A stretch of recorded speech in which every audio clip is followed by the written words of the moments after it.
Okay, folks, it's Pentecost Sunday. And so because it's Pentecost Sunday, our story shifts and we go back into the story of Acts. And we hear how this whole thing happened. We hear how the church began in a nice, orderly, and systematic way.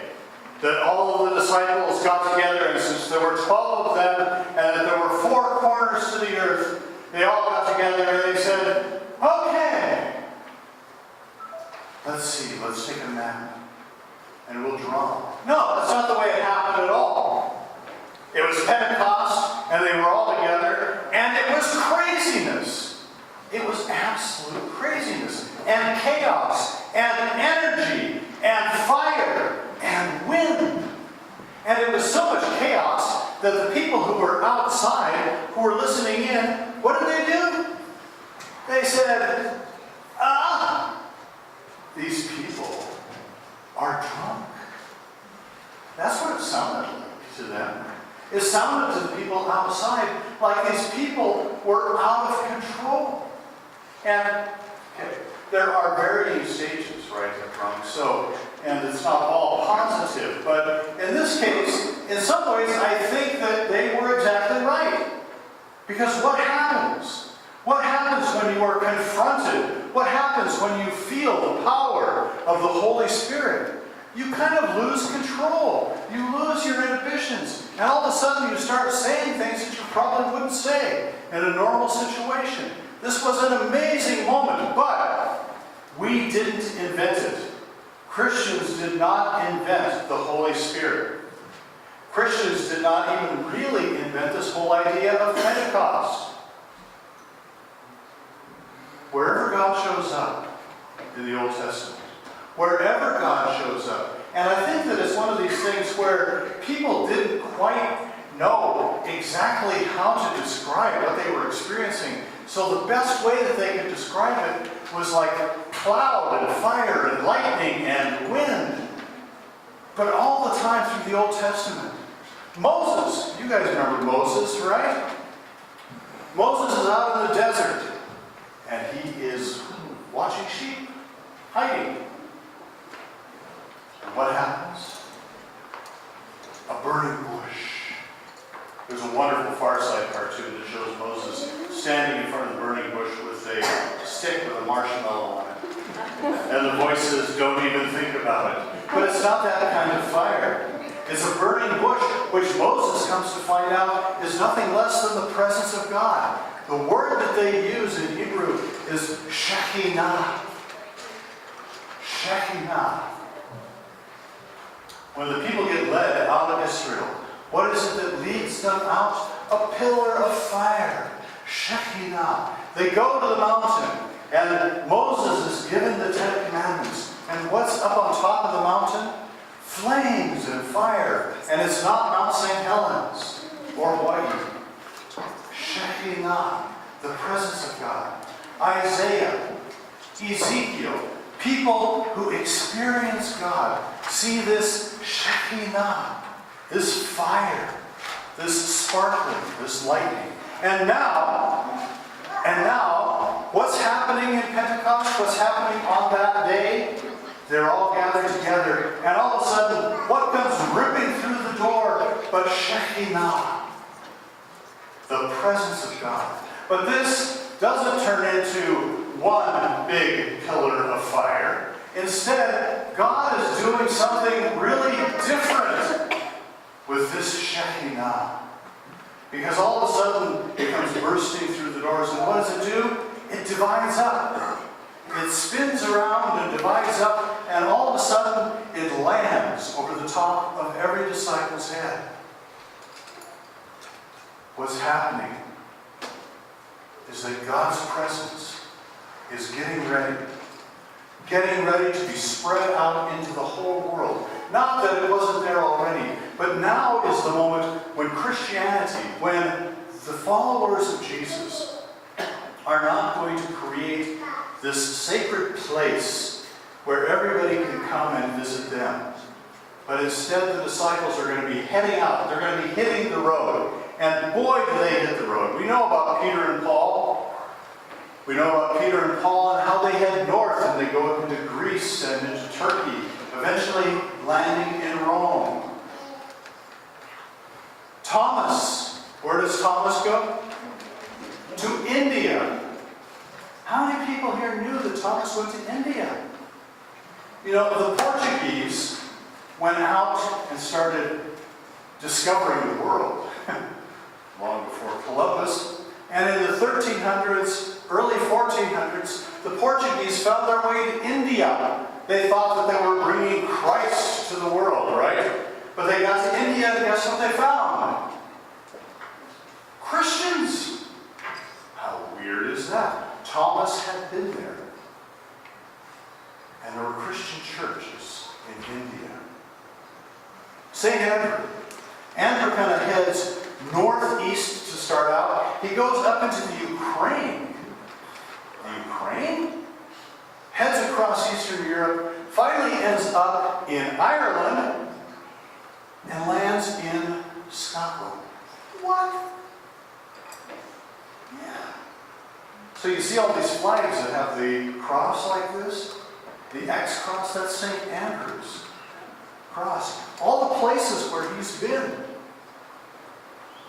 Philip heads south, heads into Africa, and starts churches in North Africa and in Ethiopia. Some of the oldest Christians in the world. The oldest churches are in Ethiopia. Christianity, powered by the Spirit. But you also have to understand what that Spirit looks like. And what the ripples, so you have this Pentecost Sunday, and you have these ripples that are heading out from that moment. But what do those ripples look like? What is the Spirit like? What is the Spirit like, this Spirit of God, that these people are taking out into the world? Because you also know full well that there are spirits and there are spirits. We'll kind of say from time to time, whoa, were you at that football game? Wow, the Spirit was so filling that stadium. Sometimes there will be a worship service. Whoa, the Spirit was so there. But you know that that same kind of a feeling can be gained for really negative reasons too. How many people were in Charlottesville a few months ago? No hands. Because there was a Spirit there too. But that was a Spirit that was seen in words like blood and soil. Blood and soil. A Spirit seen in the carrying of flames, but for a real different purpose. Tiki torches. I mean, how embarrassing. You know? There was a sign in the Walmart in Charlottesville that said, "Will neo-Nazis please refrain from buying all the tiki torches at Walmart?" But the Spirit that was there, chanting, "Jews, Jews, Jews will not replace us."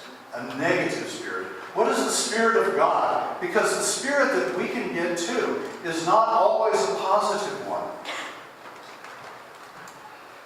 Think about Philip when he headed out, when he was on his way to Africa. Philip was on his way to Africa, and whom should he meet? But an African, an Ethiopian eunuch, a man who had been excluded in all ways. The Spirit, it says, carried Philip and urged Philip to go and talk to this man. Here's a person who had been put on the outside. He's a eunuch, which according to the religious ways of looking at things means you don't belong. You're outside. He was black. He was a pagan. And the Spirit of God had a very different way. A Spirit of God that said, take a deep breath, Philip. This is a new world.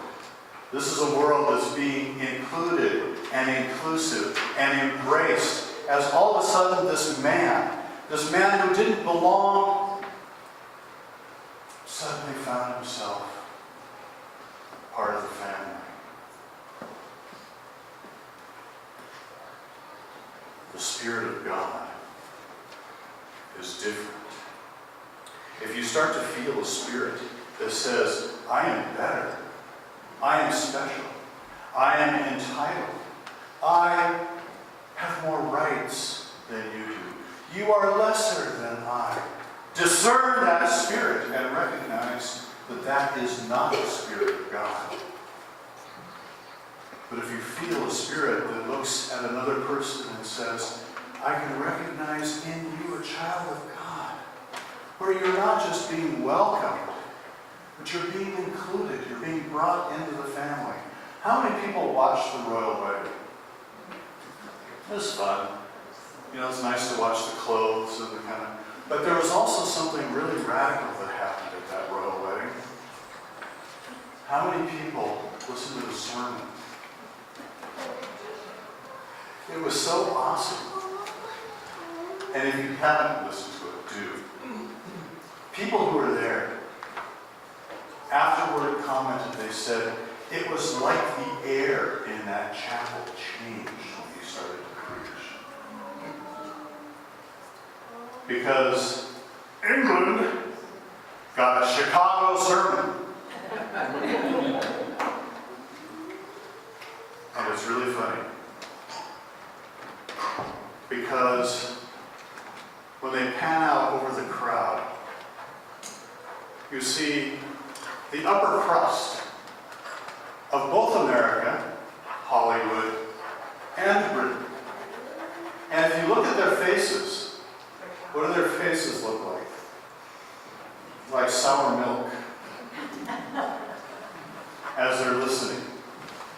Because you see, if you have built your life on being different and special and elite, then you're not going to like to hear that word of the Spirit. But there were three people that I know of, that I've heard, that absolutely adored the sermon. Harry, Meghan, and the Queen.